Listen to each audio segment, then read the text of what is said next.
Hello, welcome students. Welcome back. So today we are going to start our new lecture number 1 और chapter का नाम क्या है रहेगा रिप्लेसमेंट अकाउंट क्लियर और रिप्लेसमेंट अकाउंट का लेक्चर नंबर 1 है आपका। अब ये लेक्चर में हम इंट्रोडक्शन करेंगे और एक सम करने वाले हैं। सम नंबर कौन सा करेंगे शायद थंबनेल में आपने देख लिया होगा।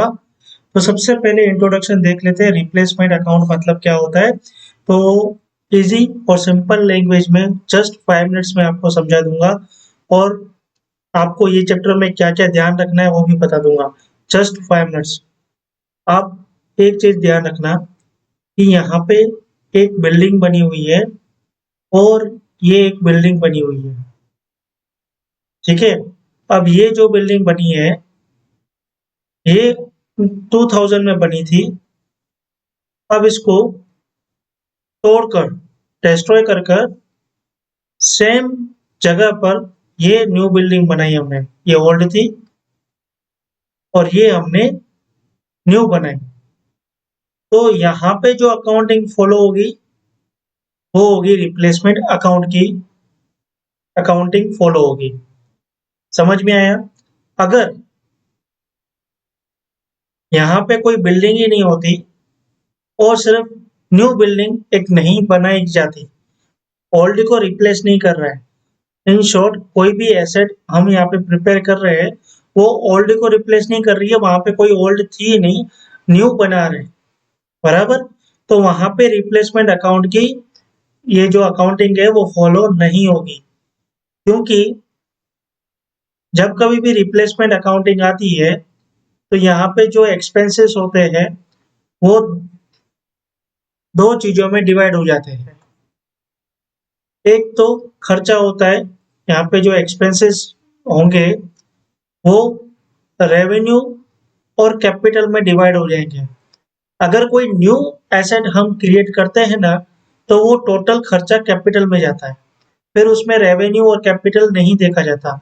लेकिन जब बात यहाँ पे आती है कोई न्यू एसेट बनाते हैं ओल्ड एसेट को रिप्लेस करके, तो वहां पे आपका रिप्लेसमेंट अकाउंटिंग आता है और हमें फिर बाइफरकेशन करना पड़ता है कि कौन सा खर्चा रेवेन्यू रहेगा और कौन सा खर्चा कैपिटल रहेगा। तो यहाँ तक तो आपको समझ में आया। अब सेकंड चीज जो आपको यहाँ पे देखनी है, सपोज करिए कि आपकी ये बिल्डिंग है वो 2000 में बनी थी। अगर मैं बात करूं, इतना इंफॉर्मेशन बन गया है कि अगर उसकी वैल्यू 2024 में कहूं, ये जो 2000 में ओल्ड बिल्डिंग बनी थी वो 5 लाख रुपीस की थी, ओके। अगर वही कॉस्ट में अगर 2024 का लगाऊं तो कितना कॉस्ट बैठेगा? सेम टू सेम 5 लाख तो नहीं बैठने वाला, इन्फ्लेशन के हिसाब से उसका वैल्यू भी इंक्रीज होगा, मतलब कॉस्ट भी इंक्रीज होगा। जो आज ये बिल्डिंग मतलब 2000 में 5 लाख की बन चुकी थी, आज वो सेम 5 लाख में नहीं बनेगी, 2024 में नहीं बनेगी। तो यहाँ पे इंक्रीज ऑफ कॉस्ट भी हमें क्वेश्चन में दिया जाएगा, वो हमको प्लस करना पड़ेगा। जो हमारा एक्चुअल कॉस्ट स्टार्टिंग का इनिशियल स्टेज में जो हमने परचेस की थी ना, वहां का भी कॉस्ट देंगे और इंक्रीज कॉस्ट भी देंगे, उन दोनों को प्लस कर देना तो हमारा निकल आएगा करंट कॉस्ट। क्या निकल आएगा? Current cost. ये जो आपकी एक्चुअल कॉस्ट होगी उसमें प्लस कर देना इंक्रीज कॉस्ट, तो यहाँ पे हमारा आ जाएगा करंट कॉस्ट। सबसे पहली चीज ये करंट कॉस्ट निकाला। उसके बाद आपका सेकंड चीज रहेगा कि कोई ओल्ड एसेट हो गया। अभी यहाँ पे जैसे मैंने आपको बताया ये ओल्ड बिल्डिंग थी और ये न्यू बिल्डिंग थी। अब ओल्ड बिल्डिंग के विंडोज ले लेते हैं और डोर्स, विंडोज और डोर्स ये ऐसे थे कि मैं इनको यूज कर सकता था, इनको डिस्ट्रॉय करने का जरूरत नहीं था, ये मैं न्यू बिल्डिंग में यूज कर सकता था, ठीक है। तो ये आपकी कॉन्ट्रैक्ट कैपिटल नेचर में चला जाएगा, इसको फिर रेवेन्यू नहीं बोलेंगे और वो मैं सम कराऊंगा तब मैं बताऊंगा इसकी एंट्री किस तरह से करनी है। जस्ट खाली ध्यान में रखो कि इस तरह की भी पॉइंट आएगी कि ओल्ड जो एसेट थी उसमें से कुछ पार्ट मैंने जो हमारे न्यू एसेट रिप्लेस कर रहे हैं उसमें मैंने वो यूज कर दी है। क्लियर? अब जो ये ओल्ड एसेट होगी इसमें से कुछ स्क्रैप भंगार वो भी निकला होगा और मैंने उसको सेल किया होगा, तो वो आपके रेवेन्यू में से क्या हो जाएगा, माइनस हो जाएगा, क्योंकि जहां आपका खर्चा हो रहा है वो रेवेन्यू एक्सपेंडिचर है, तो स्क्रैप करके आपने सेल किया तो ये आपका इनकम हुआ, तो वो किसके अगेंस्ट हुआ, वही रेवेन्यू के खर्चे के अगेंस्ट हुआ, तो वो वहां से माइनस हो जाएगा। और एक लास्ट पॉइंट आएगा एक और चीज का, वो रहेगा न्यू एसेट परचेस का, क्योंकि ऐसा भी होगा कि ये बिल्डिंग बनी है, ओल्ड थी, ये न्यू है। अब ये बिल्डिंग में सिर्फ स्टेयर्स थी, सीढ़ियां, यहाँ से ऐसे जाओ, सीढ़ियां थी, फर्स्ट माला, सेकंड माला, थर्ड माला, first floor, second floor, third floor, सीढ़ियां थी। लेकिन यहाँ पे हमने एडिशन क्या किया, हमने लिफ्ट लगा दी, तो वो जो लिफ्ट का एसेट ऐड होता है वो पूरा का पूरा कैपिटल होगा, इसमें कोई भी रेवेन्यू का पार्ट नहीं आएगा। क्लियर? तो आई होप कि आपको इतना इंट्रोडक्शन समझ में आ गया होगा। हमें जस्ट वापस में कह रहा हूँ कौन सी पॉइंट का ध्यान रखना है। सबसे पहले जो भी हमारा ओल्ड कॉस्ट होगा उसमें इंक्रीज कॉस्ट होगा, वो प्लस करना है तो करंट वैल्यू में पता चलेगी। एंड सेन कोई न्यू एसेट भी परचेस की जाएगी और ओल्ड एसेट में से कुछ पार्ट हम न्यू एसेट में यूज करेंगे और ओल्ड एसेट का कुछ स्क्रैप हम सेल करेंगे और इसको हम सेल करेंगे। तो ये इस तरह से स्ट्रक्चर आएगा। अब मैं आपको यहाँ पे फॉर्मेट बताता हूँ किस तरह से फॉर्मेट रहेगा। अब फॉर्मेट बताऊंगा, जो मैंने यहाँ पे बोला वही फॉर्मेट में आपको दिख जाएगा। सबसे पहले देखिए यहाँ पे statement showing allocation of expenditure between capital and revenue. जो भी हमारा क्वेश्चन बनेगा उसका हम एलोकेशन करेंगे कि कितना खर्चा कैपिटल में जाएगा, कितना खर्चा रेवेन्यू में जाएगा। तो सबसे पहले जो हमारा कॉस्ट ऑफ ओल्ड वर्क होगा, जो हमारा सपोज कि मैंने आपसे कहा था बिल्डिंग, तो बिल्डिंग का ओल्ड कॉस्ट क्या था वो यहाँ पे आएगा। उसके बाद करंट सिचुएशन के हिसाब से, मतलब 2020 में बना था ना, सॉरी 2000 में बना था ना, तो 2024 में उसका वैल्यू कितना इंक्रीज हुआ वो क्वेश्चन में देंगे ये लोग, वो यहाँ पे इंक्रीज करके दिखाएंगे और टोटल हमारा जो भी वैल्यू आएगा उसको हम कहेंगे रेवेन्यू एक्सपेंडिचर। क्लियर? इसके बाद आपका जो भी न्यू कंस्ट्रक्शन होगा वो हम यहाँ पे लिखेंगे और इसमें प्लस करेंगे जो भी आपका ओल्ड जो बिल्डिंग था, यहाँ पे सपोज वो ओल्ड बिल्डिंग में से जितना भी हमने वैल्यू का पार्ट्स न्यू में यूज किया है वो यहाँ पे ऐड हो जाएगा, तो ये इसको बोलेंगे टोटल कॉस्ट ऑफ रिकंस्ट्रक्शन। अब इसमें से हम माइनस कर देंगे जो हमने ऊपर ये निकाला ना चीज रेवेन्यू, वो यहाँ से माइनस हो जाएगा। क्लियर? तो जो भी मेरा आंसर आएगा वो आंसर क्या रहेगा, कैपिटल एक्सपेंडिचर रहेगा। यहाँ पे एक और चीज भी ऐड होगी, अगर क्वेश्चन में आती है, जैसे अभी मैं जो सम करवा रहा हूँ उसमें ये आने वाला है, वो है न्यू एसेट। अगर कोई न्यू एसेट परचेस करते हैं, मतलब कि मैंने आपसे कहा कि बिल्डिंग थी ओल्ड, अब न्यू बना रहे, तो न्यू बिल्डिंग में मैंने दो दो लिफ्ट लगा दी। ओके, तो दो लिफ्ट का जो एसेट का वैल्यूएशन आएगा वो मैं यहाँ पे ऐड कर दूंगा, वो कैपिटल नेचर का ही रहेगा, उसमें कोई भी रेवेन्यू डिवीजन नहीं आएगा, एलोकेशन नहीं आएगा। अब यहाँ पे जो भी कॉस्ट आपका जो मटेरियल यूज हुआ है, अब ओल्ड एसेट में से न्यू एसेट में चला गया तो ओल्ड एसेट में से ये माइनस हो जाएगा और जो भी स्क्रैप वैल्यू से हमारे रियलाइज होगा वैल्यू वो भी यहाँ से माइनस हो जाएगा। तो जो भी आंसर आएगा यहाँ पे टोटल कैपिटल होगा और यहाँ पे जो आंसर आएगा वो क्या होगा, रेवेन्यू होगा। क्लियर? तो आई होप कि आपको इंट्रोडक्शन समझ में आ गया होगा। अब हम चलते हैं सम नंबर 18 की ओर।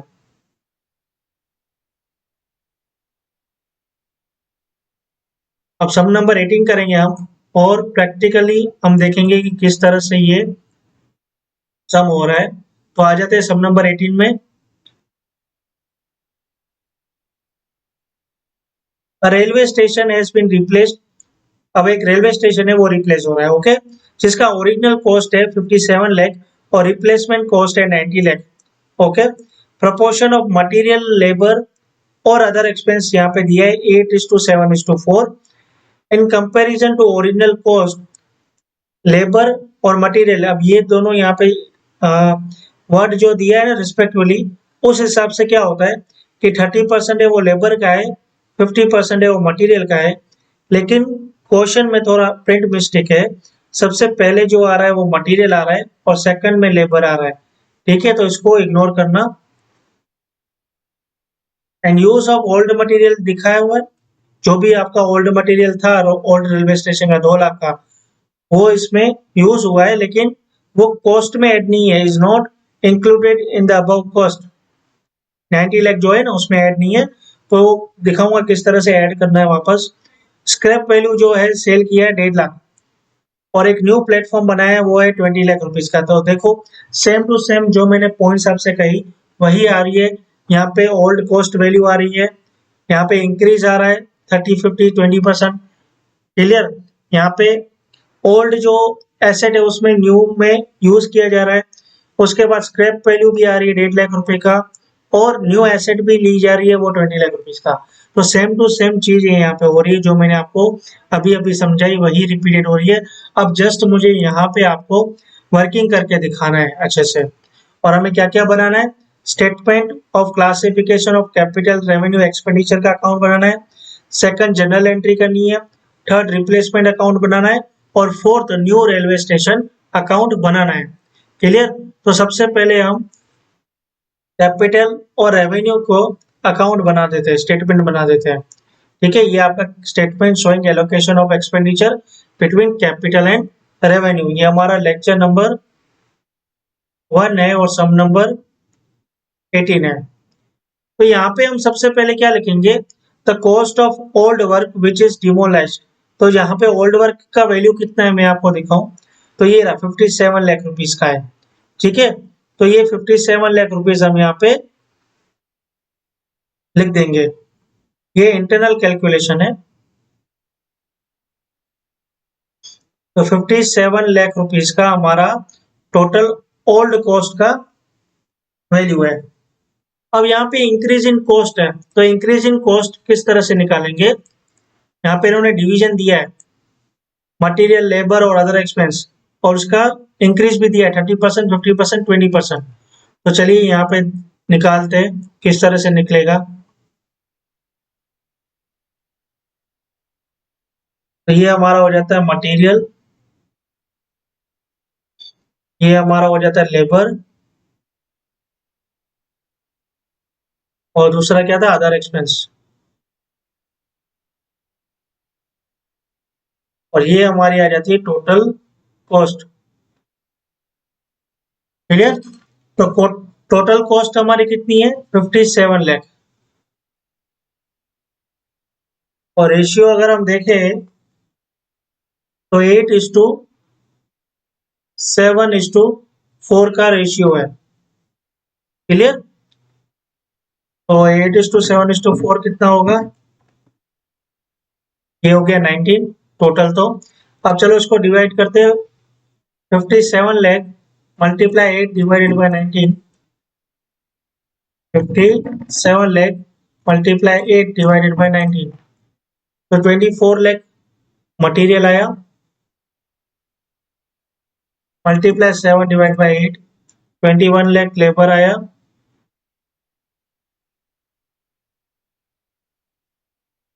और 12 लाख का क्या आया? Other expense. क्लियर? अब यहाँ पे इंक्रीज कितना हुआ है? तो इंक्रीज हुआ है 30%, 50%, 20%, वही सेम 30%, 50% और आई थिंक 20 है, हाँ 20%। यहाँ पे टोटल 100% इंक्रीज हो रहा है। तो 24 लाख का 30% कितना होगा? 7,20,000। और 21 लाख का 50% कितना होगा? 10,50,000।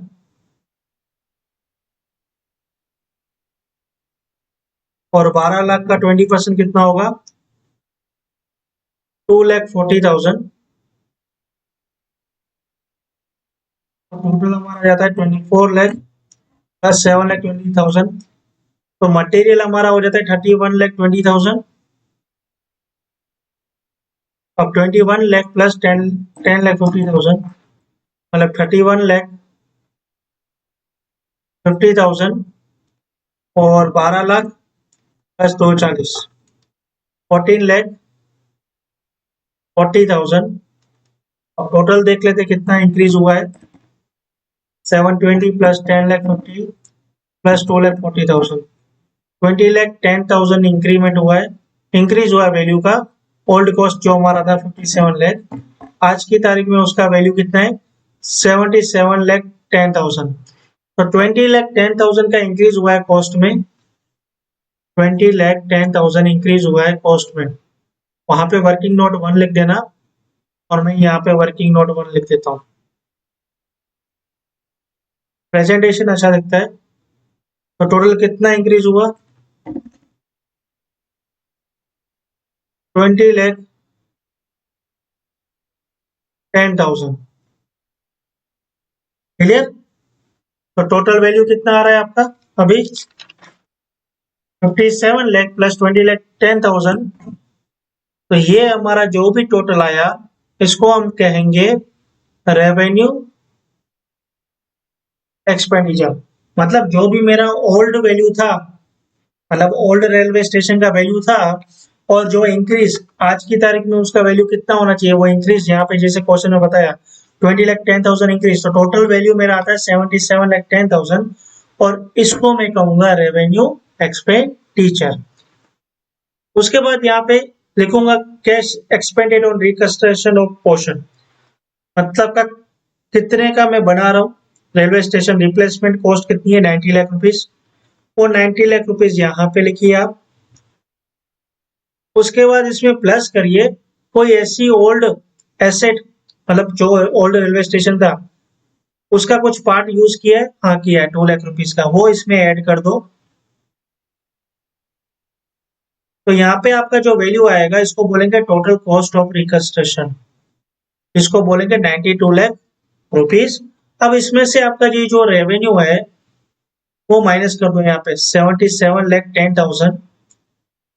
अब जो वैल्यू बचा 92 लाख में से 77,10,000 माइनस हो जाएगा तो 14,10,000। एक्चुअल में यहाँ पे जो आंसर आता है उसको कैपिटल एक्सपेंडिचर बोलते हैं, लेकिन एक और चीज यहाँ पे आपको प्लस करनी पड़ेगी। मैं क्या करता हूँ यहाँ पे, एक्चुअली यहाँ पे आपको 14,10,000 लिखोगे तो कैपिटल एक्सपेंडिचर आ जाता है। मैं यहाँ पे लिखता हूँ 14,10,000, इसको कट करता हूँ और इसमें प्लस करता हूँ न्यू प्लेटफॉर्म एडेड, क्योंकि इसमें न्यू प्लेटफॉर्म भी तो ऐड किया ना, कितने का 20 लाख रुपीज का एडिशन हुआ एसेट में, तो वो प्लस करूंगा 20 लाख रुपीज। क्लियर। अब यहाँ पे मैं लिख सकता हूँ ये टोटल कैपिटल एक्सपेंडिचर कितना आ जाएगा, टोटल कैपिटल एक्सपेंडिचर 34,90,000। वो हम यहाँ पे नीचे लिख देंगे, चलो यहाँ पे भी लिखने की जरूरत नहीं है, हम नीचे लिख देंगे। अब भी फिलहाल खाली यहाँ पे इसको कट करते थे। ये आपका new platform added 20 lakh rupees का। क्लियर।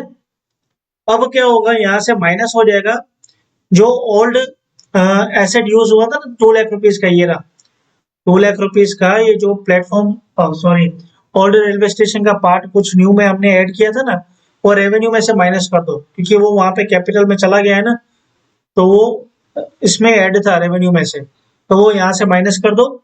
उसके बाद जो आपने स्क्रैप बेचा 1.5 लाख रुपए का, तो ये तो आपका इनकम हो गया, तो रेवेन्यू में ज्यादा क्यों दिखाने का, वो भी यहाँ से 1.5 लाख माइनस कर दो। ठीक है। तो बस अब यहाँ पे प्लस माइनस करना है हमें। तो कैपिटल में तो हमें यहाँ पे 14,10,000 तो थे ही, अब इसमें प्लस कर दो 20 लाख रुपीज जो आपकी न्यू एसेट है, और टोटल कैपिटल एसेट आपका आ जाएगा, अच्छा 14,90,000 है ये, 40,90,000 प्लस 20,00,000 तो 34,90,000, ये आपका टोटल कैपिटल एक्सपेंडिचर आ गया।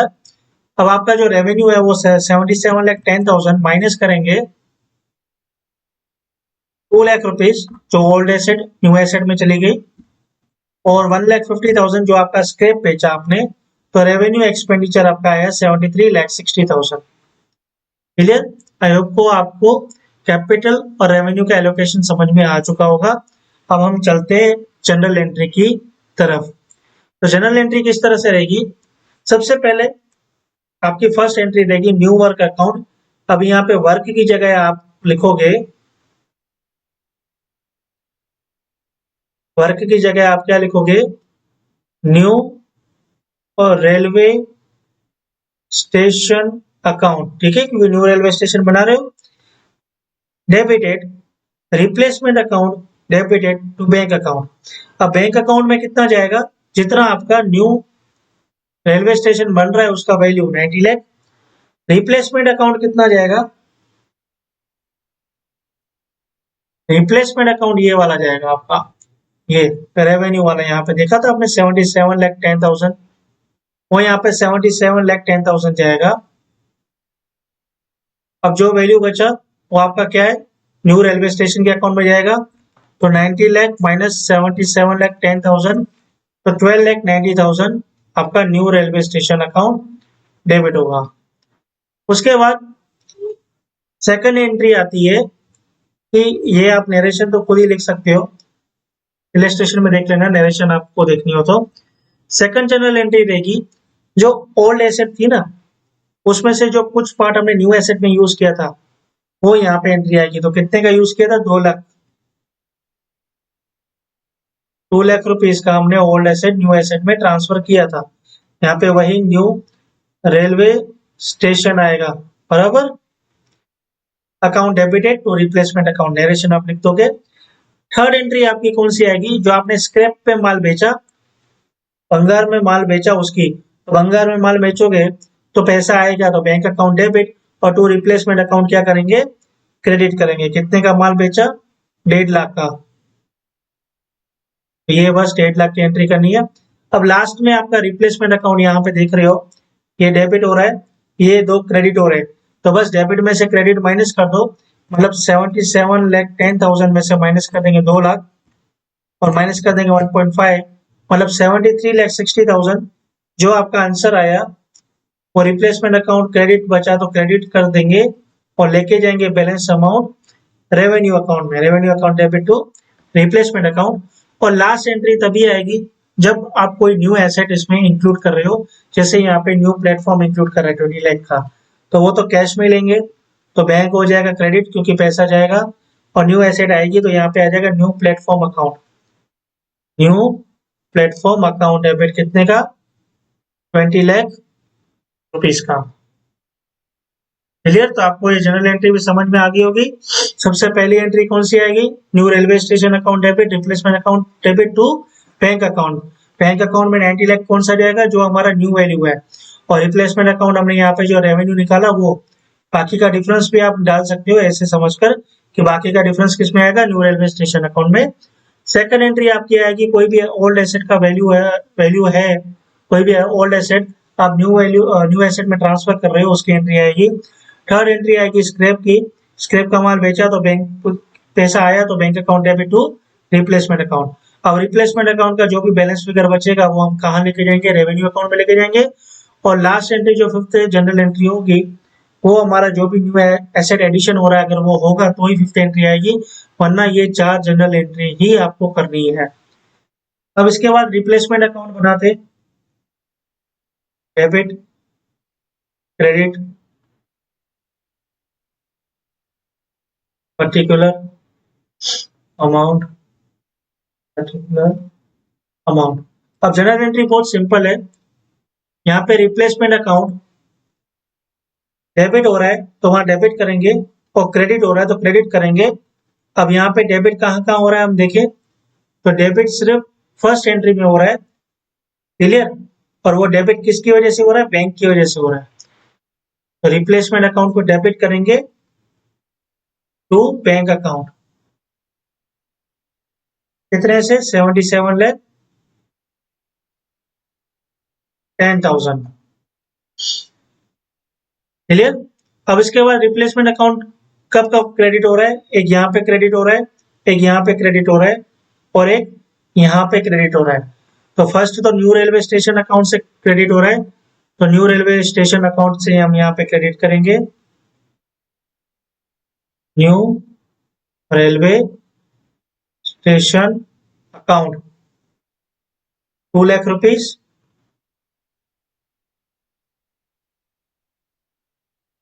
उसके बाद सेकंड एंट्री जो हमारी रिप्लेसमेंट की क्रेडिट हो रही है वो बैंक की वजह से हो रही है, क्योंकि स्क्रैप का माल सेल किया। तो यहाँ पे हम लिखेंगे, यहाँ पे बाय लिखना, by new railway station account debit by bank account, कितने का? 1,50,000 का। और लास्ट जो आपका बच रहा था वो बाय रेवेन्यू, और यहाँ पे लिख दोगे balance transfer to revenue account 73,60,000। तो टोटल आपका 77,10,000 आ जाएगा यहाँ पे भी। ठीक है, 73,60,000 प्लस 2 लाख प्लस 1.5, तो 77,10,000 आपका रिप्लेसमेंट अकाउंट भी टैली हो गया। अब हम लास्ट अकाउंट बनाते हैं, न्यू रेलवे स्टेशन का अकाउंट।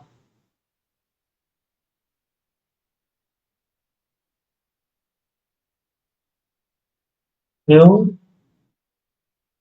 रेलवे स्टेशन अकाउंट, ये आपका debit credit particular amount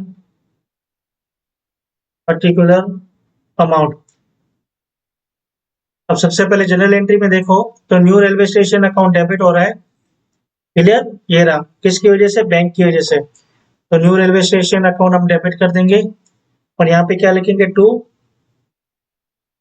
bank account, और कितना? 12,90,000। उसके बाद हमारा new railway station account debit कहाँ हो रहा है? सेकंड एंट्री में रिप्लेसमेंट अकाउंट की वजह से। यहाँ पे लिखेंगे न्यू रेलवे स्टेशन अकाउंट में टू रिप्लेसमेंट अकाउंट, क्योंकि इसकी वजह से डेबिट हो रहा है ना। To replacement account 2 lakh rupees. अब कोई भी entry new railway station account में नहीं आ रही है, तो बस यहाँ पे टोटल कर लेते हैं 12,90,000 प्लस 2 लाख रुपीज, तो 14,90,000। और ये हमारा कैपिटल में लेके जाएंगे, क्योंकि ये हमारा कैपिटल का खर्चा है। तो यहाँ पे लिखेंगे by transfer to capital expenditure account 14,90,000। Okay, तो हमारा यहाँ पे lecture number 1 introduction with sum number 18 complete होता है। आई होप कि आपको समझ में आया होगा। अब हम मिलेंगे न्यू लेक्चर में न्यू सम के साथ, तब तक के लिए बाय।